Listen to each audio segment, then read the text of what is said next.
이제 히브리서 13장 이제 마지막 장에 들어왔습니다. 히브리서는 예수님을 믿는 신자들에게 쓴 책입니다. 원래는 유대교를 믿던 사람들이었습니다.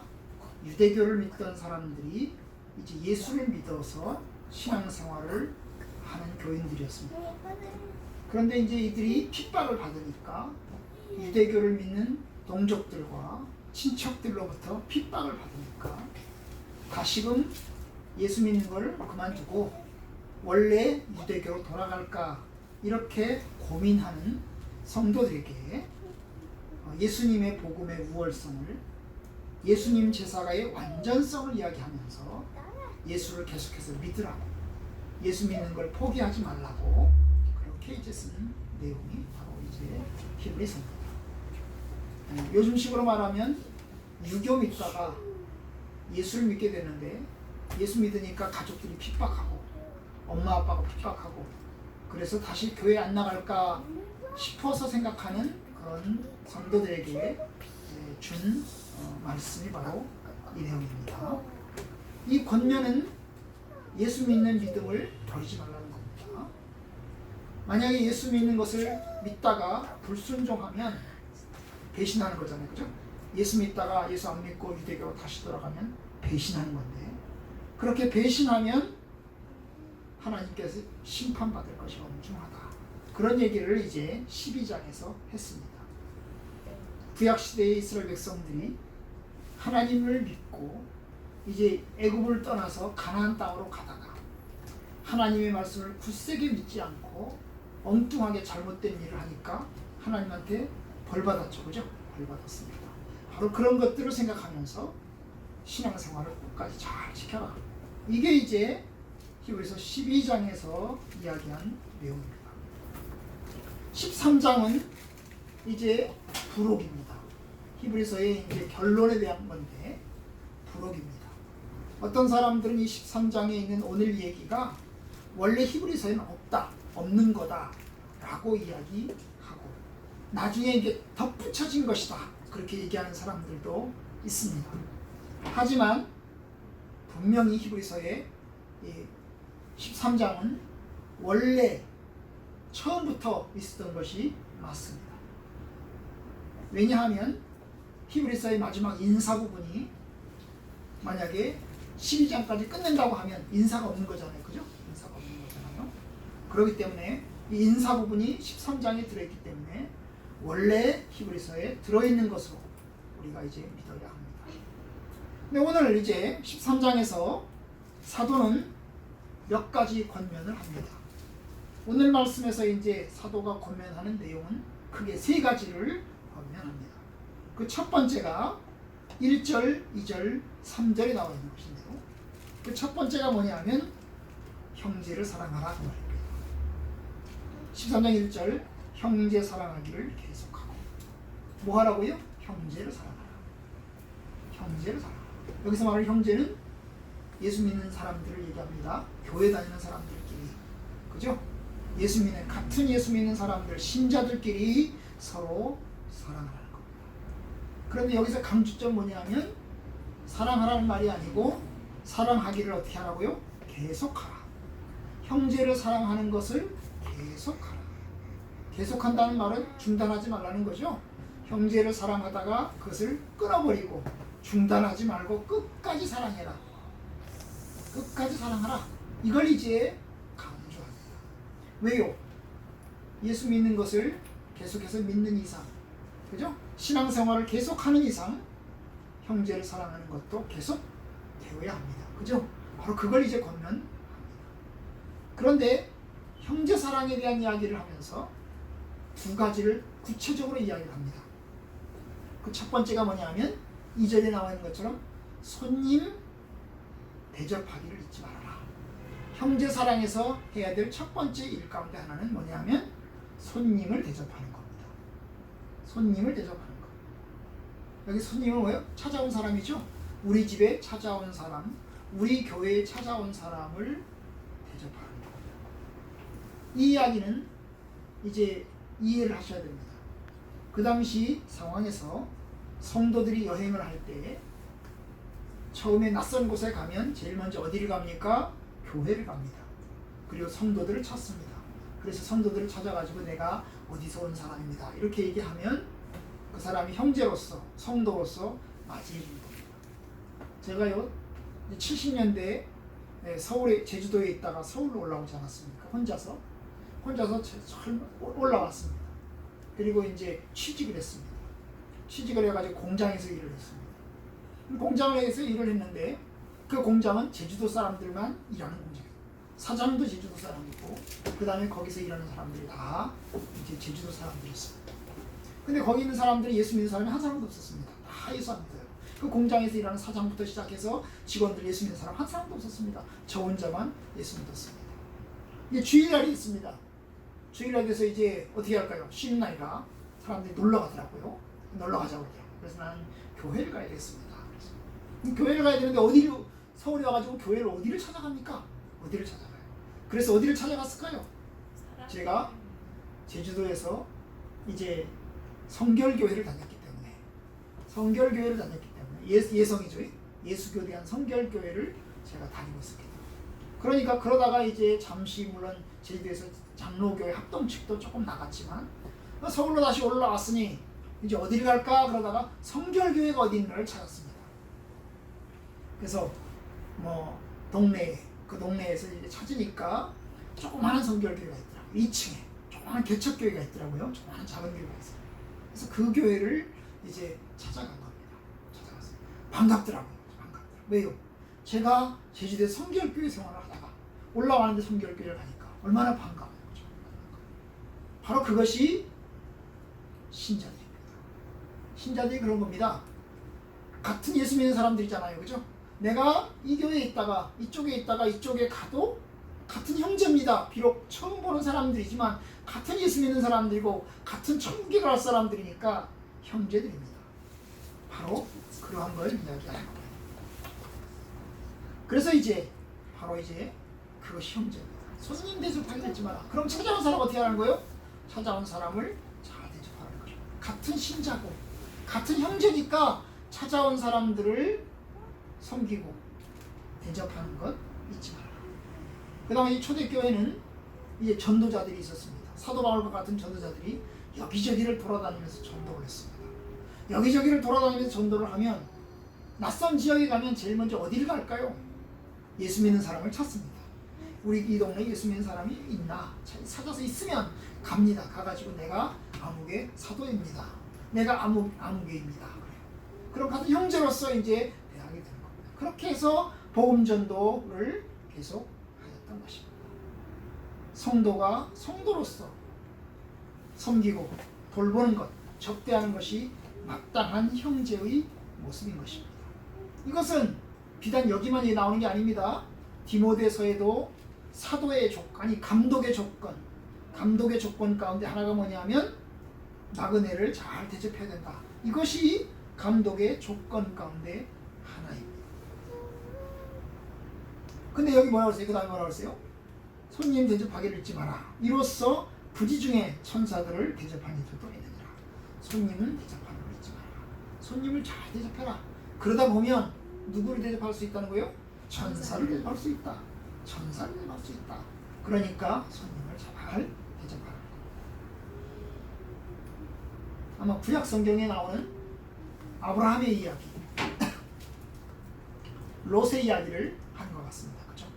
아브라함이 자기 집에 찾아온 손님을 대접을 했더니 나중에 알고 봤더니 하나님과 천사들이 왔었던 것입니다. 그렇죠? 그런 거와 똑같이 손님을 대접하라. 두 번째, 형제사랑에서 두 번째 가르침이 뭐냐면 3절에 나와 있는데 너희도 함께 갇힌 것 같이 갇힌 자를 생각하고 너희도 몸을 가졌음즉 학대받는 자를 생각하라. 여기서 이제 두 번째 형제사랑의 권면 가운데 뭐냐면 갇힌 자, 학대받는 자를 생각해라. 여기 갇힌 자, 학대받는 자는 그 당시에 예수 믿는 것 때문에 핍박을 당해서 감옥에 잡혀 들어간 사람입니다. 예수 믿는 것 때문에 감옥 들어간 사람, 예수 믿는 것 때문에 괴롭힘 당하는 사람, 약한 사람, 불쌍한 사람을 생각하는 것입니다. 여기서 그냥 무조건 불쌍한 사람이 아닙니다.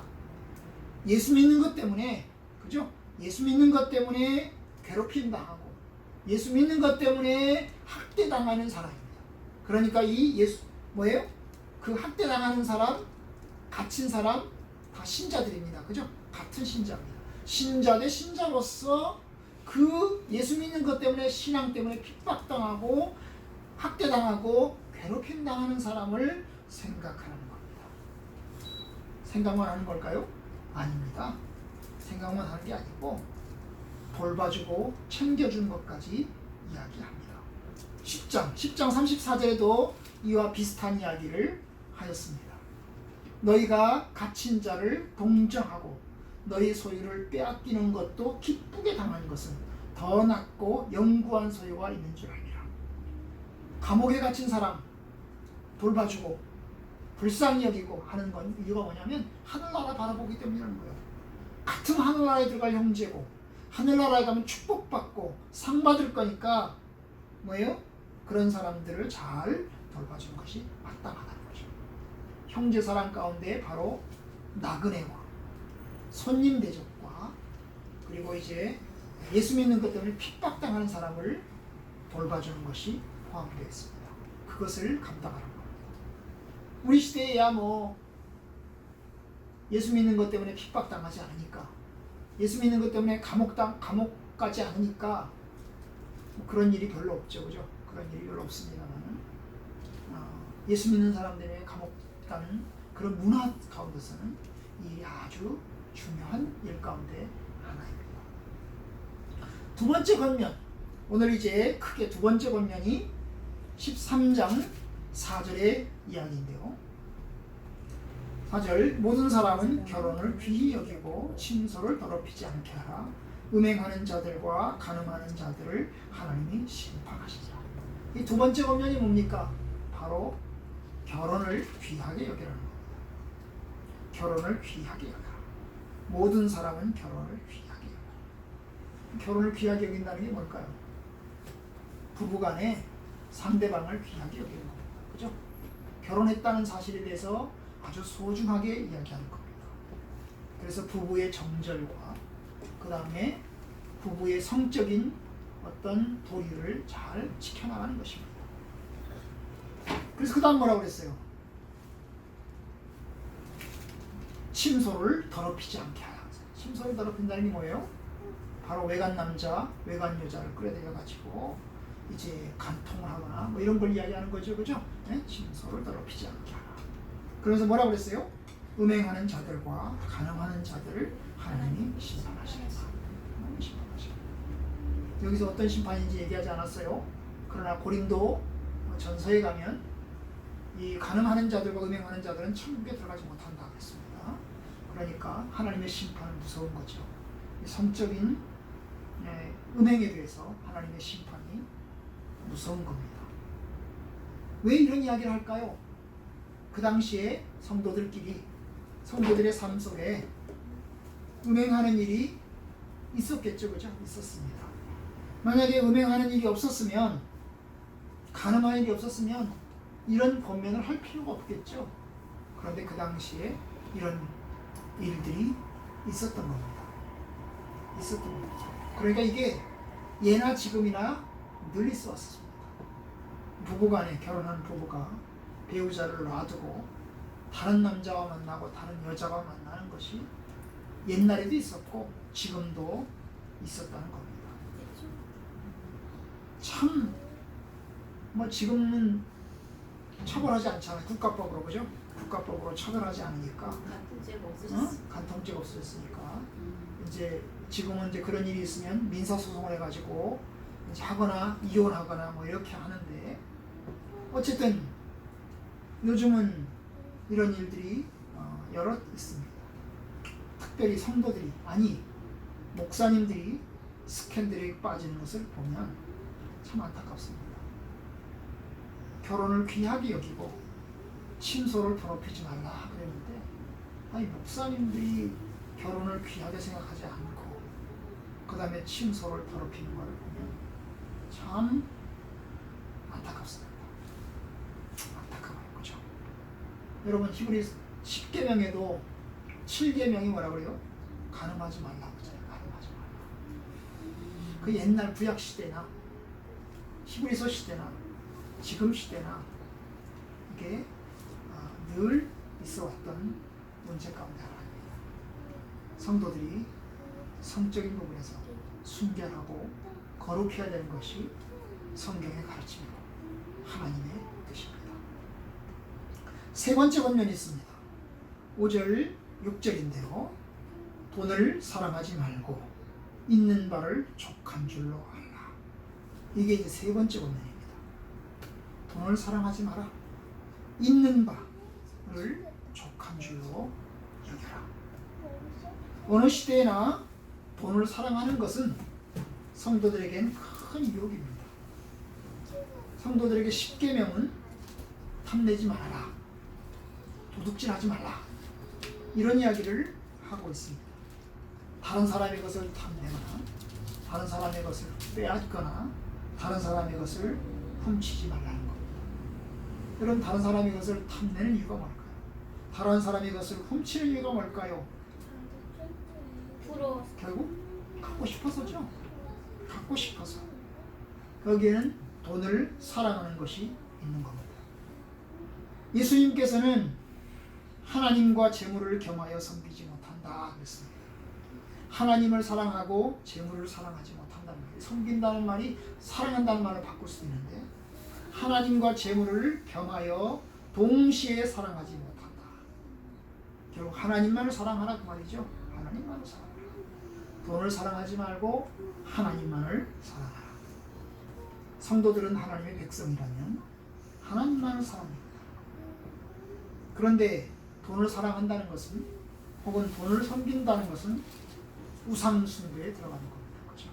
그래서 돈을 사랑하지 마라. 사랑은 대상은 오직 하나님밖에 없다. 있는 바를 족한 줄로 알라. 내가 있는 것을 족한 줄로 알라. 물론 워낙 없는 사람이 있습니다.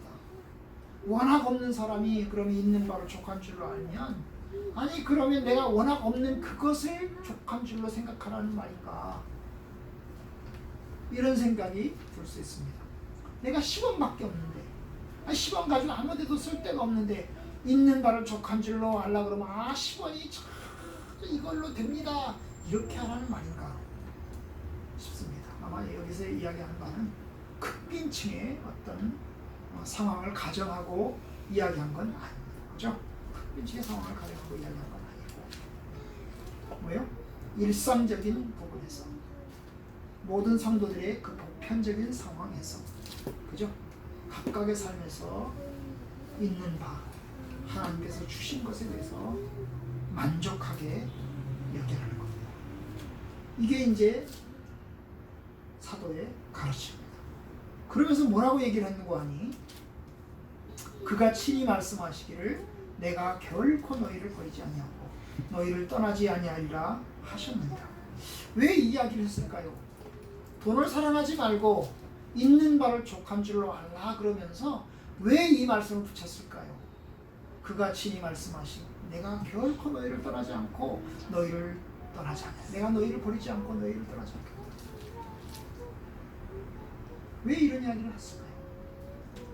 아마도 사람들이 특별히 이제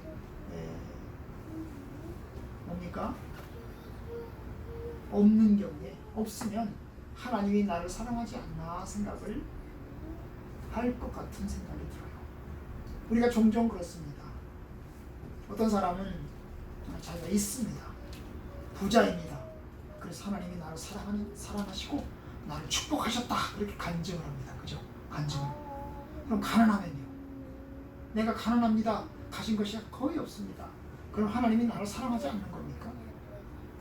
부자들은 하나님이 나를 축복해 주셨습니다. 감사합니다.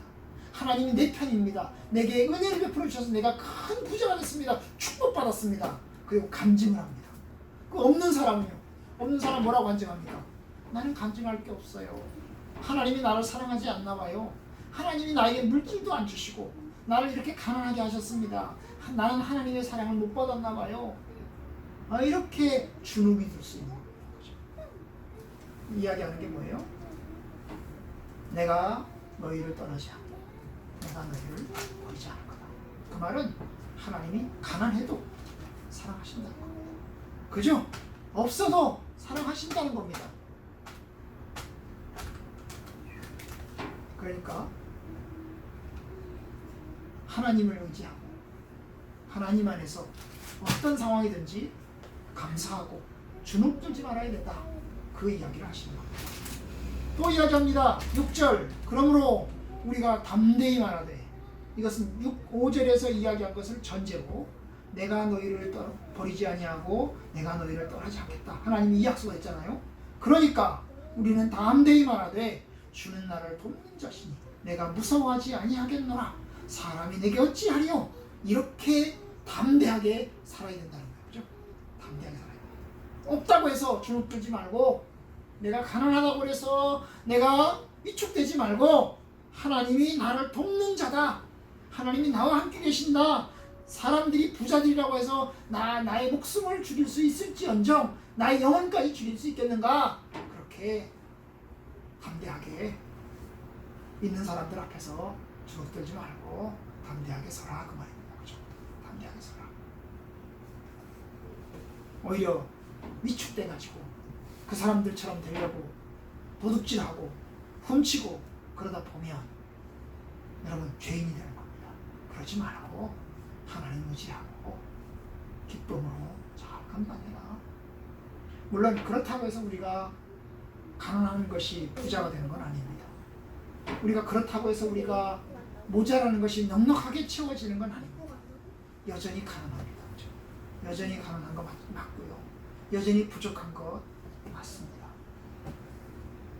그래도 우리가 돈을 믿지 않고 재물을 믿지 않고 하나님을 믿는다는 점에서 바로 하나님 안에서 위축되지 말고 있어야 된다는 것입니다.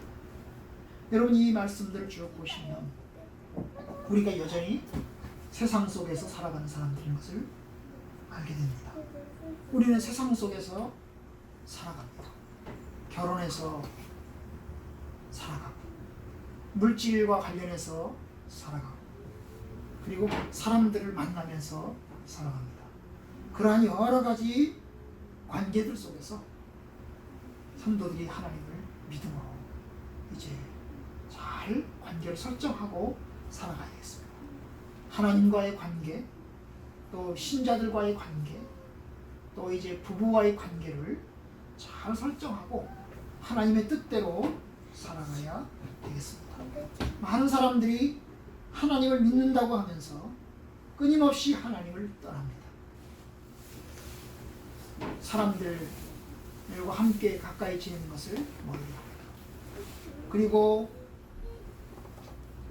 부부의 도리와 예의를 지키지 않습니다.